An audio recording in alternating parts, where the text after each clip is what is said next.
মায়ের হেসেলে স্বাগত। আজ একটা স্ন্যাক্সের রেসিপি আপনাদের সঙ্গে শেয়ার করব।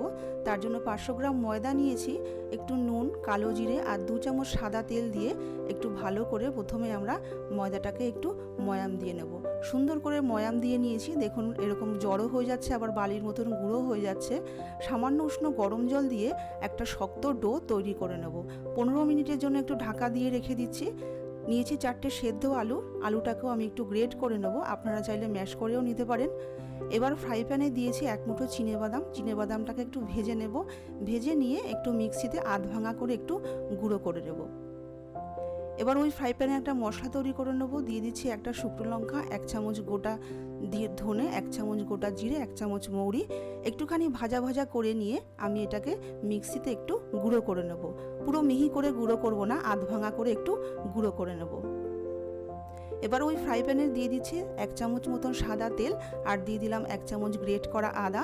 আদাটাকে একটু নাড়াচাড়া করে নিয়ে কাঁচা গন্ধটা চলে গেলে দিয়ে দিচ্ছি 2টো কাঁচা লঙ্কা কুচি আর সামান্য হলুদের কাঁচা গন্ধটা চলে গেলে আমি এখানে গ্রেট করা আলুটাও দিয়ে দিচ্ছি। আলুটাকে দিয়ে একটু ভালো করে একটু নাড়াচাড়া করে নেব। নাড়াচাড়া করে নিয়ে দিয়ে দিচ্ছি এখানে স্বাদ মতন নুন আর যে বাদামটা গ্রেট করে রেখেছিলাম সেই বাদাম আর দিয়ে দিচ্ছি ভাজা মশলাটা। এবার সব কিছু দিয়ে মিনিট 5 একটু ভালো করে নাড়াচাড়া করে নেব।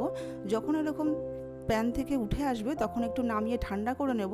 এবার ময়দা থেকে লেচি কেটে নিচ্ছি। রুটির মতন একটু বড় করেই লেচিগুলোকে তৈরি করে নিচ্ছি।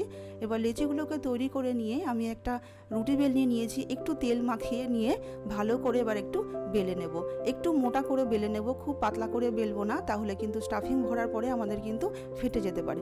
একটু মোটা করে এইভাবে একটু বেলে নিয়েছি। এবার পুরটাকে দিয়ে আমি এইভাবে একটু রোল করে নিচ্ছি। এইভাবে অর্ধেকটা রোল করে নিয়ে তারপরে একটা ছুরি দিয়ে এইভাবে একটু কাট করে নিচ্ছি। পুরোটা কিন্তু কাট করছি না, একটুখানি বাদ রেখে দিচ্ছি। এইভাবে একটু ছেড়ে ছেড়ে ছুরি দিয়ে কাট করে নিচ্ছি। এবার এই অংশটাকে একটুখানি জল বুলিয়ে দিচ্ছি। এবার রোল করে নিচ্ছি। রোল করে নিয়ে এইভাবে একটু আটকে দিয়ে এবার একটা মুখকে এইভাবে একটু চেপে দিচ্ছি। চেপে দিয়ে এইভাবে হাতের সাহায্যে গোল করে এই একটা মুখকে এই আরেকটা মুখ দিয়ে এরকমভাবে চেপে দিয়ে মুখটাকে বন্ধ করে দিচ্ছি। মুখটাকে কিন্তু ভালো করে বন্ধ করে দিতে হবে, না হলে কিন্তু ভাজার সময় খুলে যেতে পারে। ওই একইভাবেই সমস্ত স্ন্যাক্সগুলোকে এইভাবে তৈরি করে নেব। এবার ভেজে নেব। আমি গ্যাসে বসিয়ে দিয়েছি অনেকটা পরিমাণে তেল। ফ্রাই প্যানের মধ্যে তেলটা হালকা গরম অবস্থাতেই আমি দিয়ে দিচ্ছি স্ন্যাক্সগুলোকে আর একটা চামচ দিয়ে ওপরে তেলগুলোকে এইভাবে দিয়ে দিচ্ছি।